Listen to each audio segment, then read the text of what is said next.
Hello, hello, Sagittarius Collective. Ako po si James from James Tarot PH. Ito po ang inyong weekly reading for Feb 23 hanggang 28. So let's begin. Nasa dulo na tayo ng Pebrero. Ang bilis-bilis. Ano po naghihintay sa inyo sa last week na ito?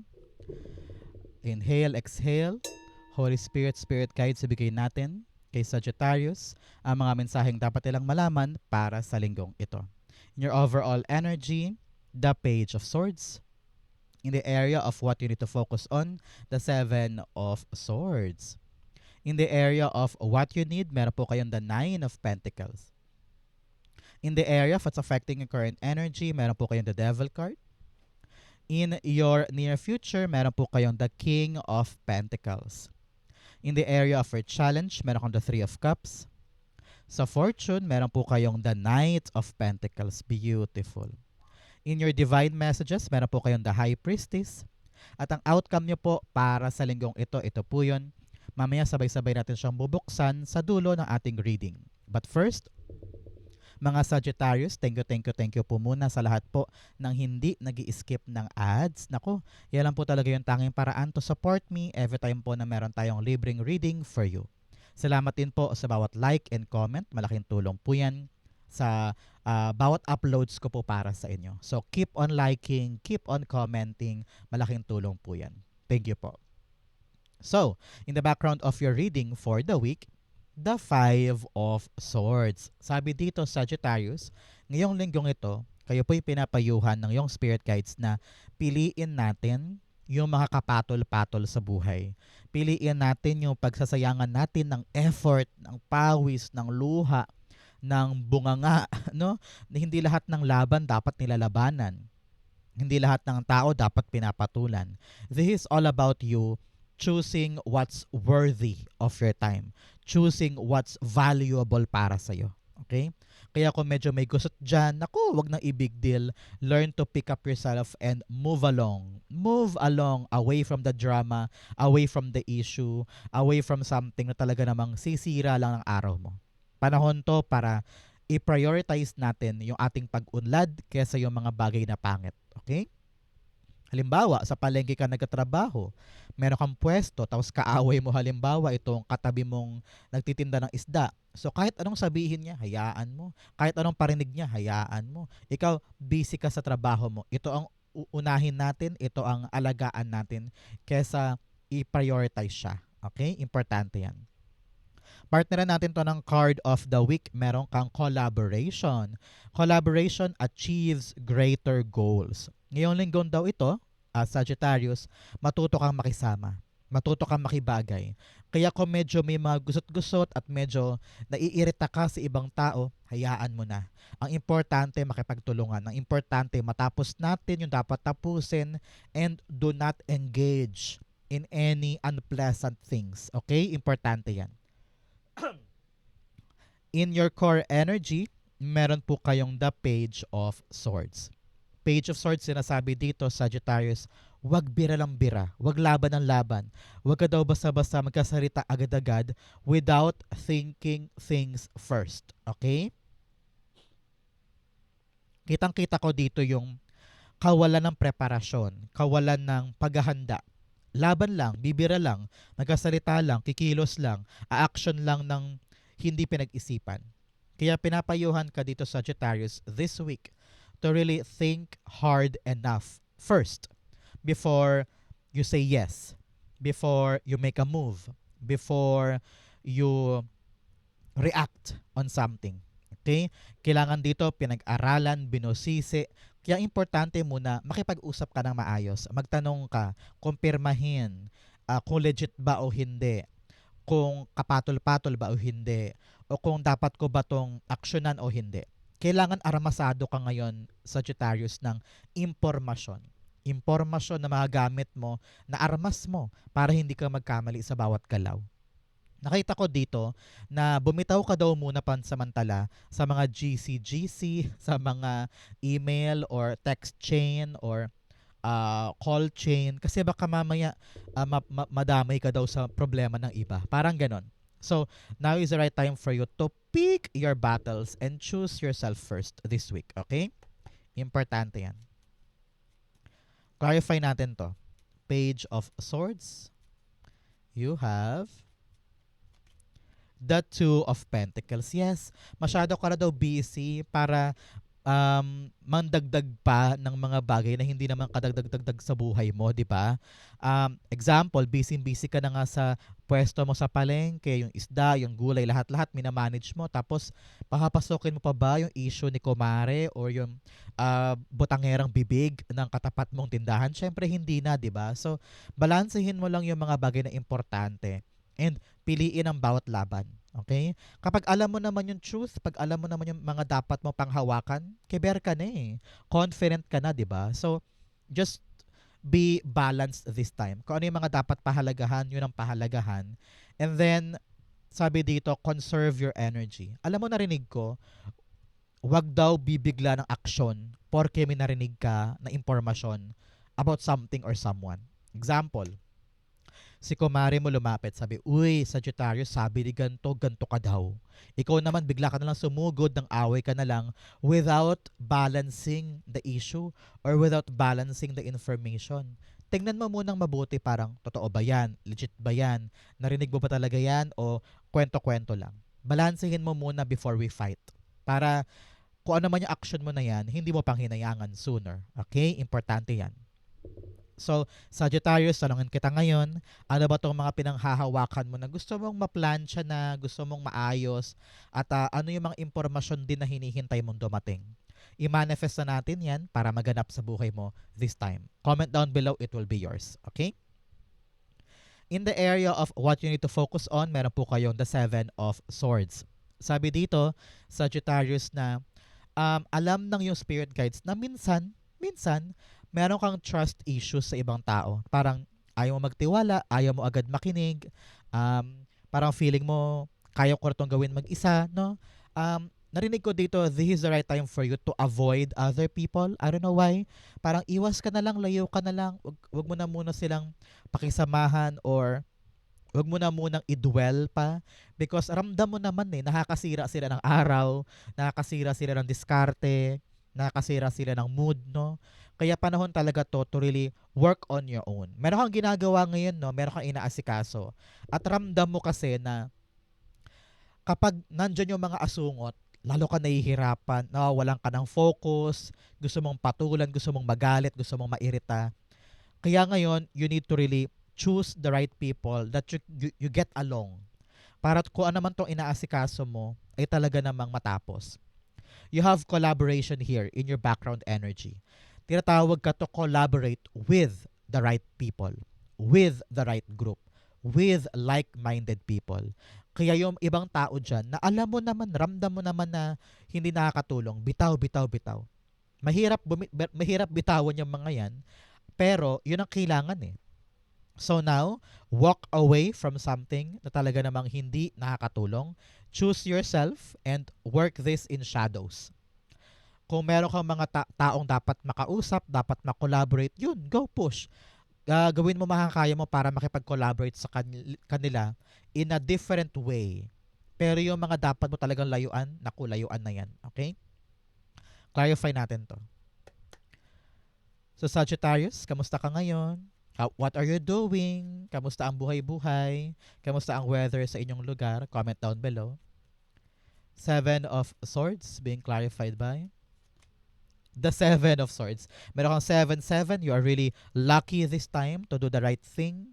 Sabi talaga dito, huwag basta-basta magkitiwala sa ibang tao. Pakiramdaman, gamitin ang isip, gamitin ang puso. Lumipad, the Three of Swords in reversed. Sabi talaga dito, naku, maghilom ka na from the past. Layuan na yung mga dapat layuan. Kumbaga parang nahihirapan kang bumitaw kasi nga parang meron kayong trauma bond ng taong ito o ng grupo na ito. Pero sabi dito, palayain mo ang sarili mo sa sakit eh. Palayain mo ang sarili mo sa bigat eh. Kung kailangan talagang tumayo ka mag-isa kahit solo ka dyan, gawin mo daw. Panahon na sa'yo para lumarga, magkaroon ng tapang na lumayo o maging independent because the right people will come that will collaborate with you para to pa rin naman yung mga gusto mo. Kaya wag ka daw manghinayang kung meron kang bibitawan or lalayuan na certain person o certain group kasi May darating na bago na maaring sila yung maghilom sa sugatan mong pusong yan. Okay? So, pick the right people in your life. Darating yung karapat-dapat. Okay? In the area of what you need, meron kang the Nine of Pentacles. Si Nine of Pentacles, sinasabi dito, you need to believe in yourself. Stand on your own. Nakita ko dito, kung independent ka, kung talagang kaya mong tumayo sa sarili mong paa, hindi mo kailangan mag-people please. Kahit nahihirapan ka na. Meron sa inyo, alam mo ng toxic, alam mo ng paalaaway, alam mo ng two-faced o plastikada, pero lumalapit ka pa rin. Siguro dahil hindi mo kaya mag-isa, hindi mo kaya nang wala iyon, or hindi mo kaya na wala siya sa buhay mo. Pero pinapayuhan ka dito na learn to enjoy your own company. Learn to stand up for yourself. Kahit solo ka lang, ang importante okay ka. Importante, alam mo yung kinakailangan mo. Alam mo yung busy ka sa buhay mo para umunlad ka kesa mag-dwell pa sa ibang tao. Okay? Pinapayuhan ka rin dito na panahon na para itanim mo o itayo mo yung mga bagay na pansarili mo. Para hindi ka naaasa sa iba at hindi mo na kailangan pa ng opinion nila o ng approval nila because kaya mo na mag-isa. So now, this is really a good sign for you, Sagittarius, to really rebuild your life on your own. Yes, siguro in the near future, makakasalamuha mo sila, okay na kayo ulit. Pero ang importante, kung ano man ang mangyari, umalis man sila or layuan ka man nila, okay ka. You can stand on your own kasi meron kang pansarili. Okay? Importante yan. Clarify natin. The Nine of Pentacles being clarified by you have the Four of Cups. Yes, huwag ka namang hinayang sa mga bagay na wala. Huwag ka namang hinayang sa mga bagay na hindi na punta sa iyo or hindi mo nakuha or hindi nagtagal sa iyo, no? You have a lot of regrets kasi marami kang mga panghihinayang, marami kang mga hanggang ngayon iniisip mo na sana akin pa rin, sana nandito pa rin. Pero wala talaga ganoon eh. Umalpas sa iyo eh. So, anong choice ngayon ni Sagittarius? Pick up yourself. Enjoy your own life and be independent. May darating daw sa'yo na magpapasigla sa'yo this time. And this new blessing ang mag-build ng iyong empire, ang mag-build ng iyong magandang buhay na solid at may matibay na pundasyon. Ngayon pa lang, pinapayuhan ka na bangon, bangon, bangon, yakapin yung bagong bagay. Kahit solo ka lang, kahit walang sumusuporta, ang importante, alam mo sa sarili mo na tatanggapin ko to, maaring ito yung magbago ng buhay ko, and I will now stand on my own 2 feet, enjoying my own life. Especially yung mga blessing na darating. Okay? Importante yan, isa-isip mo ito para lumakas ka at tumibay ka moving forward. Okay? In the area of what's affecting your current energy, meron kang the Devil card. Si Devil card, napakasimple lang nito. Sabi ng yung spirit guides, you need to make a choice. Putulin mo na yung mga ugnayan or mga tao or lugar or sitwasyon na nagpapahirap sa'yo. You have the power na i-cut off yung kadena. Yun, no? Gamitin mo yung espada na to para putulin tong kadena na kumakadena sa'yo sa mga maling tao, maling lugar, maling sitwasyon. Kayang-kaya mo daw palayain ang sarili. Ang kailangan mo lang talaga mag-decide. Para narinig ko dito, nahihirapan ka mag-decide eh. Siguro dahil mahal mo yan or matagal naging importante sa'yo. Pero lagi mo daw isipin na season change. Okay? Nagbabago ang panahon, nagbabago ang pagkakataon. At maaring sa buhay mo ngayon, hindi na sila valuable sa'yo. Kaya you need to timbangin to eh. Ano ba yung kaputol-putol sa buhay ko? Alin ba ang hindi? Okay? For others dyan, sa iba pong Sagittarius, kitang-kita ko rito yung takot mo. Medyo may fear ka of change. May fear ka of something new. Kahit na kayang-kaya mo namang ilaban, kayang-kaya mo namang hakbangan, ngayon, nag-ano ka pa back and forth ka pa na parang, kaya ko ba talaga? Wag na, bukas na lang. Ay, wag na, uwi na ako sa amin. So, napakaganda sana nung laban, pero nagpapalukob ka doon sa takot. So ngayon, make a choice on your changes in your life. Kung talagang gusto mong umabante, sumuong sa life, kailangan mong putulin yung kadena ng kahapon, kadena ng pain, or kadena mula sa isang tao na pumipigil sa'yo na magtagumpay. Okay? The Devil cards being clarified by the Ten of Wands. Ten of Wands sinasabi dito na mabigat na mahirap na pinapasan mo pa rin. Kaya hindi ka makalaban sa future, kaya para nahihirapan kang balansehin ang buhay kasi meron kang pinapasan sa buhay mo na hindi nakapasan-pasan. Na para bagang kailangan mo na ibaba yan, kung ito man ay emosyon or mga kinikim-kim, panahon na para i-open yung mga naramdaman na yan para makalaya ka na. For others, sabi dito, may magaan na paraan para asikasuhin ang mga bagay-bagay. Huwag mo daw pahirapan ang sarili mo. Let yourself free. Let yourself go from all the pain, suffering, and kadena. Okay? Alam mo to, kung ano itong kumakadena sa'yo, nagpapahirap sa'yo, palayain mo ang sarili mo para makalaban ka na at maging balanse ulit ang life. Okay?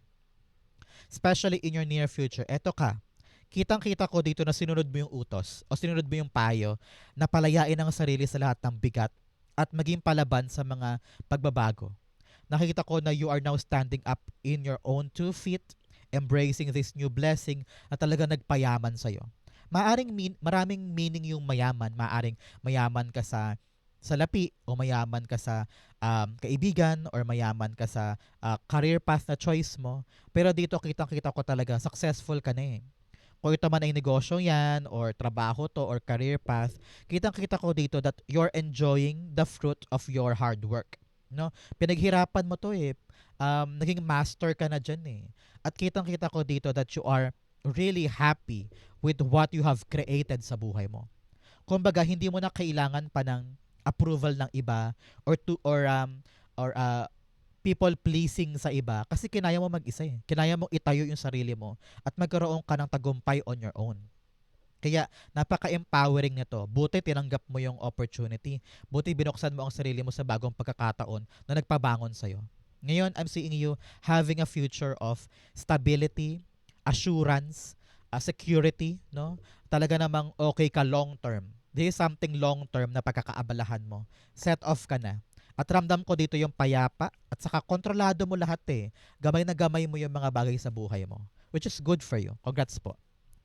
Kaya sabi ko nga, worth it yung pag-alis Worth it yung pagbitaw sa mga bagay na hindi nakakatulong sa'yo at nag-focus ka sa mas importante. Ito ikaw. Ang ganda ng bunga in the near future. Ika nga. Okay?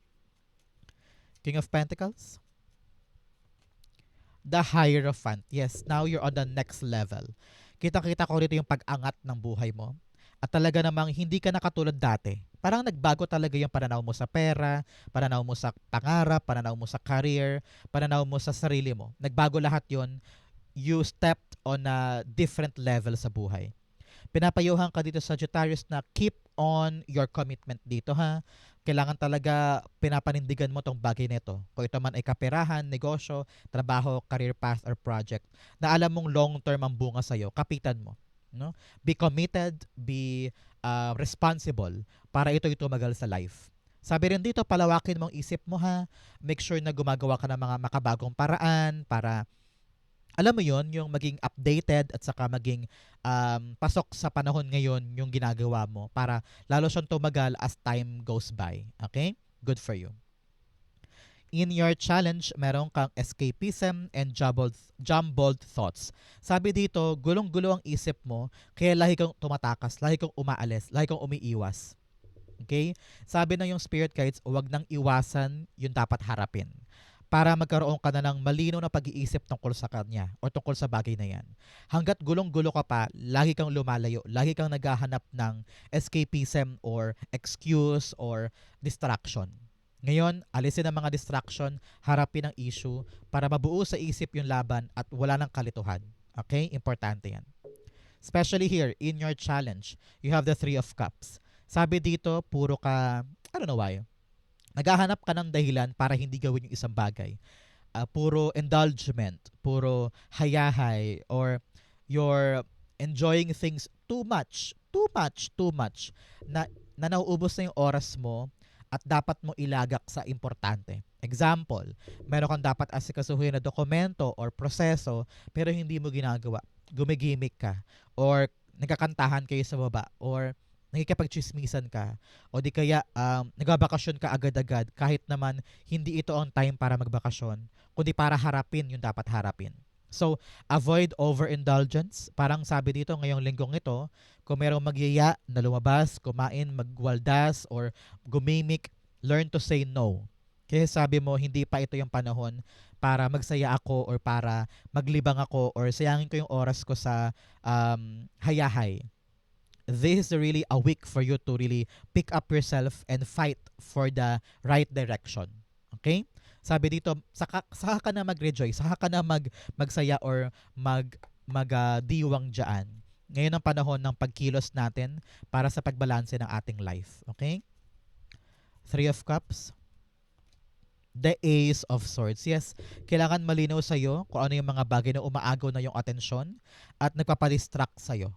Alam ko na gusto mo magsaya, gusto mong mag-recharge, gusto mong ma-entertain. Example din, baka ito ay online panonood ng Korean novela o kaya chismisan sa Zoom meeting o sa messenger chat, no? Panahon to para i-limit mo ang sarili mo para makapag-focus ka sa tama. Kailangan malinaw sa isip mo to para maging productive ka this time. Okay? Sa fortune, meron kang impasse, reflect, and redirect your energy. Pag alam mong dead end na tong isang bagay na to at talagang saradong-sarado na, huwag mo nang sayangin pa ang sarili mo dyan kasi alam mong sarado na eh. Mag-iba ka ng direksyon o mag-iba ka ng aksyon para hindi nasasayang yung oras mo. Okay? Redirect your energy sa kapaki-pakinabang.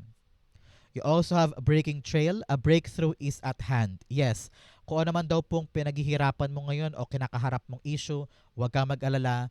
Talagang malalagpasan mo na yan. This is your sign. Claim it. In your fortune, you have the Knight of Pentacles. Congrats, congrats, congrats. May progress na pong nangyayari sa inaasikaso mo.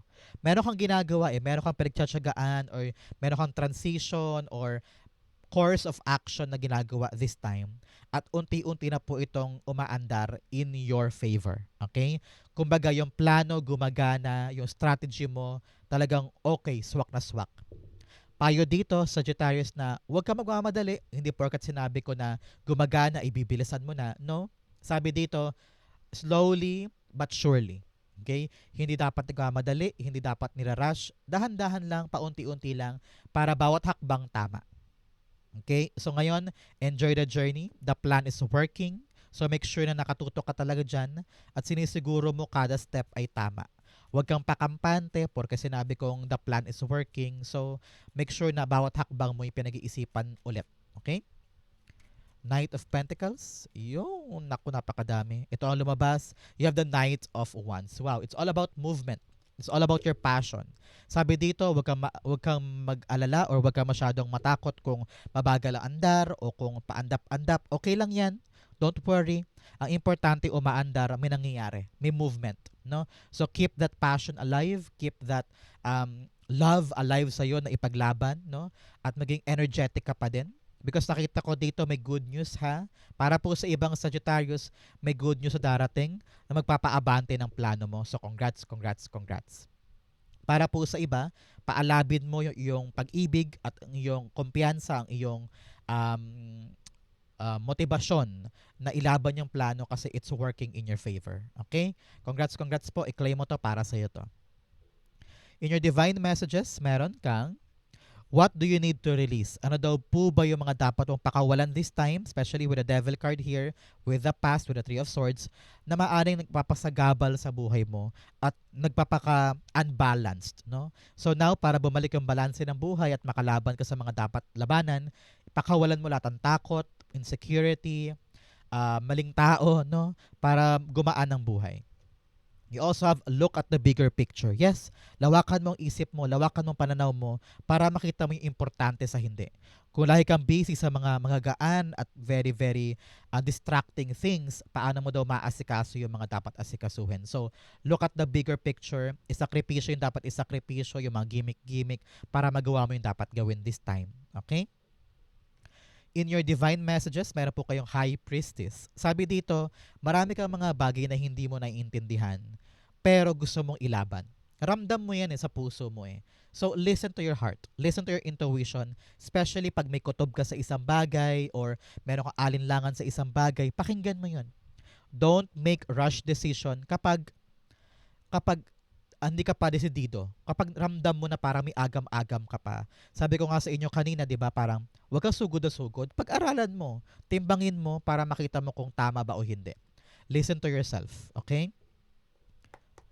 Alam ko na marami kang mga tanong, pero yung mga tanong daw na yan, masasagot sa tamang panahon, kaya relax ka lang. Okay? You have the Four of Pentacles here. Balance, balance, balance. Sinasabihan ka, Sagittarius, na yung spirit guides na meron ka daw mga pilit ni yakap na kabitaw-bitaw, pero ayaw mo daw bitawan kasi takot ka na baka gumulo ang sitwasyon o mahirapan ka lalo o maging komplikado. Sabi dito, alam mo ramdam mo kung ano yung kabitaw-bitaw na yan na dapat mong pakinggan. May dahilan ko bakit mo nararamdaman yan. May dahilan ko bakit mo naiisip yan na, bitawan ko na ba to? Pabayaan ko na ba siya? At i-let go ko na ba to? Sabi, paano daw papasok yung mga bagong bagay kung napakahigpit ng kapit mo sa kabitaw-bitaw? No? So pag binitawan mo ng isang bagay na hindi para sa'yo, saka papasok sa kamay mo yung bagong bagay. So, believe in your destiny, believe in your faith, believe in yourself, na kung ramdam mo na gusto mo na talagang bitawan to kahit na hindi ka sure, listen to yourself. Alam mo kung ano yung dapat gawin. Pero sabi talaga dito, pabayaan na natin yung mga dapat pabayaan para pumasok talaga yung para sa atin. Okay? Outcome mo to, but first bigyan mo na kita ng fortune cards. You have angel, spiritual guidance, protection from harm. Pasalamatan mo ngayon ang angel guide mo kasi pinaprotektahan ka daw po niya. Congrats, congrats, you are blessed. You have rainbow, time, the most difficult part of a situation is over. Wow. Yung mahirap daw na parte, tapos na yan. So magalak ka. You are blessed. You are now out of this dark situation. Congrats po. You have barrel, sorry. You feel something is lacking in your life, perhaps love, money, or goals. Talagang meron kang mga pagkadismaya tungkol sa kapirahan, tungkol sa pangarap. Pero sabi dito, huwag kang mag-alala, may darating na bago na magpapasigla sa'yo. Okay? You have sunrise, new creative ideas, new ventures, a fresh start. Yes, talagang meron kang bagong gagawin, bagong strategy, bagong paraan. Yakapin mo yan at huwag mo hayaang makasira sa'yo yung past. I-change mo yung mindset mo para magkaroon ka ng magandang pagbabago. Okay? Ang outcome ni Sagittarius for Feb 23 to 28, the Eight of Pentacles. Yes, focus tayo ngayon sa pagpapa-improve ng ating sitwasyon, ng ating trabaho, ng ating skills. Kitang-kita ko rito yung hard work mo will pay off para sa'yo. Okay? Kung itong laban mo na parang hindi mo alam kung kaya mo ba, pero dahil binalanse mo kung anong dapat gawin, heto ka. You are dedicating yourself for the hard work, discipline, tiyaga, tibay ng loob, nagagawin mo yung dapat mong gawin, and huwag ka mag-alala, people will notice your hard work. People will notice your creativity, your pagsisipag, no? Kaya huwag ka mag-alala, sabi dito, may patutunguhan lahat ng pinaghihirapan. May mararating yung mga inaasikaso. Kaya ngayon, payo sa iyo, Sagittarius, don't stop, no? Gumaganda na yung plano, gumaganda na yung andar, kaya keep on working on this because napakaganda na naghihintay sa yung bunga. Kumbaga, papabor din sa iyo yung outcome. Example, inaasikaso mo ngayon yung mga papeles, dokumento, interview, training. Daanan mo lahat yan because it will be fruitful sooner. Okay? Halimbawa din, meron kang inaasikaso ngayon, pinapagawa mo yung bahay, halimbawa. So, gawin mo lang yung kinakailangan every single day or pagplanuhang mabuti, lakarin mo, huwag mong paguran because yung pagod mo dyan, sooner, makikita mo rin na magubunga siya pabor sa'yo. Page of Wands ang lumabas sa yung clarification. So, the Page of Wands is telling you this time na give it a try, give it a go. Huwag mong atrasan yung isang bagay na maaaring magpa-improve ng sitwasyon mo. Kung ito man ay trabaho, halimbawa, you're up for promotion, daanan mo yung proseso ng promotion, kunin mo yung chance, no? Huwag mo hindian yung isang magandang posibilidad na maaaring magpaangat ng buhay mo o ng karera mo, no? Sabi dito, kapag lahi kang umaatras, wala kang aasahang abante. Kung lahi kang takot sumubok, wala kang growth na pwedeng asahan. So, embrace the opportunity, embrace the chance na maaring magpaangat ng skill set mo o ng karera mo. Kitang-kita ko dito na you are the best candidate for this, kaya try mo lang, subukan mo lang.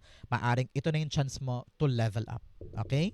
Napakaganda, Sagittarius, ng iyong Feb 23 to 28. Sana po yung nakaresonate ka. Comment down below. Babasahin ko po yan.